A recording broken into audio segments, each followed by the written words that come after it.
চাঁদাবাজ বলা যাইতো না, টেন্ডারবাজ বলা যাইতো না, অন্যায়কারীকে অন্যায়কারী বলা যাইতো না, দর্শনকারীকে দর্শনকারী বলা যাইতো না।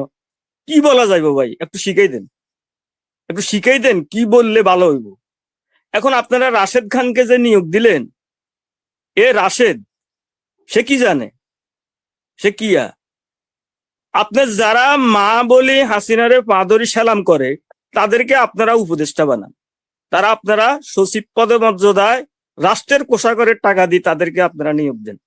এই সিলেট থেকে তারেক রহমান কি শিখবো? প্রধানমন্ত্রী তারেক রহমান সাহেব যে লাইনে দেশটাকে আগায় নিতে চাচ্ছে আমরা দেখতেছি, আমরা ওনার সুনাম করি, কারণ ওনার বাবা ওনার মা উনি ফলো করতেছে, আমরা ওনাকে ধন্যবাদ জানাই। কিন্তু এই আঞ্জরা হাঞ্জরার আজে বাজে লোকগুলার কারণে আজকে ওনার বদনাম হইতেছে এই লোকগুলার কারণে। কারণ এই লোকগুলা বামপন্থী লোক, এই লোকগুলা দেখা গেছে তারেক রহমান ঐতিহ্যবাহী যে একটা দল, যে মা এবং তার বাবা, ওই সুনামটা এরা নষ্ট করে দিবে। ভাই এদেরকে আপনারা থামান। আর তারেক রহমানের যদি প্রধানমন্ত্রী যদি শুভ বুদ্ধির উদয় হয় যে ওনার বাবার কথা চিন্তা করে, মায়ের কথা চিন্তা করে, তাহলে এদেরকে থামাইবো। এরা এতদিন কোথায় ছিল? যে ছেলেরা আমরা দেখলাম তো ওদেরকে যেভাবে মারছে লাঠি ছোটা দিয়ে, এরা কোথায় ছিল? এদেরকে তো আমরা আগে দেখি নাই। আমরা না এসব বিভিন্ন লাইনে আওয়ামী লীগের গালাগালি শুনছি, কথাবার্তা শুনছি, আমাদেরকে অনেক ধমকাইছে, ওদেরকে তো আমরা দেখি নাই। এখন তারা করে কি, তারা এই জুলাই যুদ্ধাগ এদেরকে তো আপনারা অস্বীকার করতে পারবেন না। এদেরকে কিভাবে আপনারা অস্বীকার করবেন? এরা তো সম্মুখ সারির যোদ্ধা ছিলেন। এদেরকে আপনারা মারি আজকে দেখা গেছে সারা বাংলাদেশ সারা পৃথিবীতে আপনাদের এখন বদনাম। আমরা তো এই ধরনের বাংলাদেশ চাই না ভাই। অনুগ্রহ করে আমরা আহ্বান জানাবো প্রধানমন্ত্রী তারেক রহমানকে, যে আপনি আপনার সাইডের এই সালাউদ্দিন মালাউদ্দিন শিলং টালাউদ্দিন এদেরকে বাদ দিই, আপনি ভালো লোক নিয়োগ দেন। এই রাশেদ মাসেদ এদেরকে বাদ দিই, ভালো লোককে নিয়োগ দিই, আপনি রাষ্ট্রটা সুন্দর করে চালান, এদেশের জনগণ আপনার সাথেই আছে। ধন্যবাদ ভাই।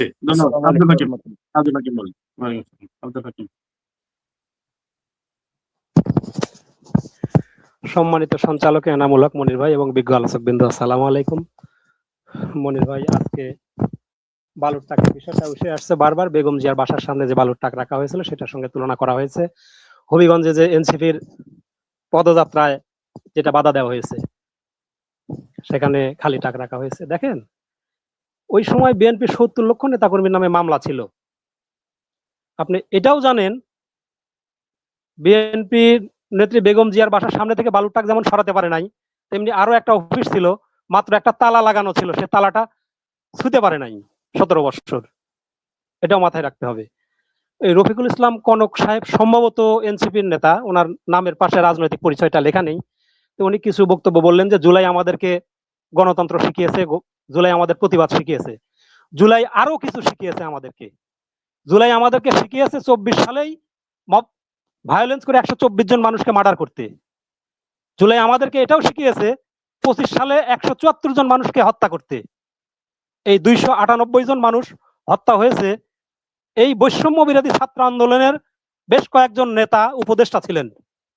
এনারা কিন্তু এক বিচার করতে পারেন নাই, এই সন্ত্রাস দমন করতে কিন্তু পারেন নাই। এই দায়টা ওনারা নেবেন কিনা এটা একটু আপনি বলবেন। এই জুলাই আমাদেরকে আরো একটা বিষয় শিখেছে। আমরা মনির ভাই আপনার চ্যানেলে এসে আমরা কথা বলেছি, যেমন এই যে শ্রদ্ধেয় একজন বড় ভাই আছেন জাহাঙ্গীর সাহেব, ওনার সঙ্গে অনেকবার বিতর্ক হয়েছে, কথা হয়েছে, বা কথা হয়েছে ব্যক্তিগতভাবে ওইভাবে চিনি না, কিন্তু এই শোতে এসে দেখা হয়েছে, কথা হয়েছে, বিতর্ক হয়েছে, ওনার বিপক্ষে বলেছি, ওনার পক্ষে বলেছে, উনি আমার পক্ষে বলেছে, আমার বিপক্ষে বলেছে। আমরা কিন্তু এই বৈষম্য বিরোধী ছাত্র আন্দোলন বৈষম্য দূরীকরণের জন্য করেছি মেধা না কোটা। পরবর্তীতে আমরা কি দেখলাম? কোটার ভিত্তিতে উপদেষ্টা হলাম। পরবর্তীতে আমরা কি দেখলাম? ত্রাণের টাকা চুরি করলাম। পরবর্তীতে আমরা কি দেখলাম? ৩ মাসে একজন উপদেষ্টার সহকারী ৪০০ কোটি টাকার মালিক হলাম। আরো কি দেখলাম? একজন ৩০০ কোটি টাকার মালিক হলাম। এগুলো আপনাদের চোখে পড়েনি? এগুলো সংস্কার করা আপনাদের প্রয়োজন বলে মনে হয়নি? বিগত ৯ মাস বা ৮ মাস আপনাদের দলের বয়স, এখানে যদি এই অবস্থা হয়, তাহলে ৪৫ বা ৪৬ বছরের একটা দলের বয়স, যারা বৃহৎ পরিসরে বিপুল সংখ্যাগরিষ্ঠতা নিয়ে বর্তমানে ক্ষমতায় আছে।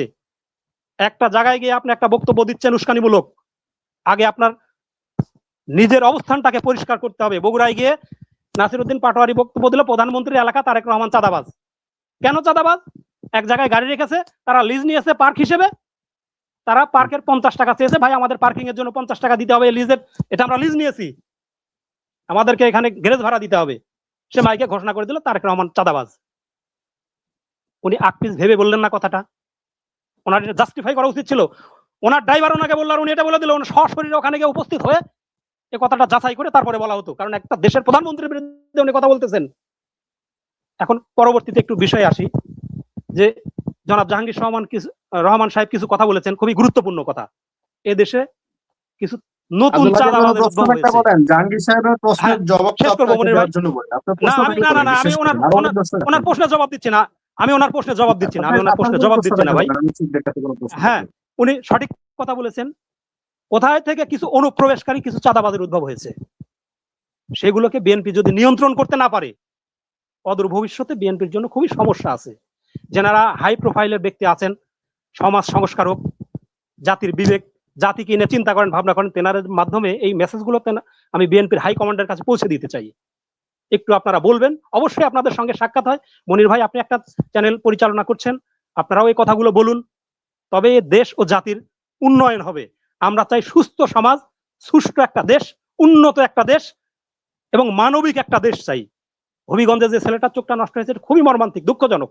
এই ধরনের দেশ আমরা চাই না। তবে যেনারা কথা বলতেছেন, বিরোধিতার স্বার্থে বিরোধিতা করতেছেন, এমনটা নয়। যেখানে বিরোধিতা করা প্রয়োজন সেখানে বিরোধিতা করবেন, যেখানে সহযোগিতা করা প্রয়োজন সেখানে সহযোগিতা করবেন, এটাই আমাদের কামনা। সুন্দর সুষ্ঠু ধারার একটা দেশ চাই আমরা সবার কাছে। আমরা সাধারণ মানুষ, আপনাদের কাছে পদও চাই না, পদবি চাই না, 500 টাকাও চাই না। ধন্যবাদ মনির ভাই আমাকে সময় দেওয়ার জন্য। আসসালামু আলাইকুম। ধন্যবাদ আপনাকে। মেজর আজিজ স্যারের কাছে প্রশ্ন করব, তার আগে আমি দুটি কথা বলতে চাই। শুনতে পাচ্ছি না। এবার শুনতে পাচ্ছেন মনির ভাই? হ্যাঁ, এখন শুনতে পাচ্ছি। আমি মেজর আজিজ স্যারের কাছে প্রশ্ন করব, তার আগে দুটি কথা বলতে চাই।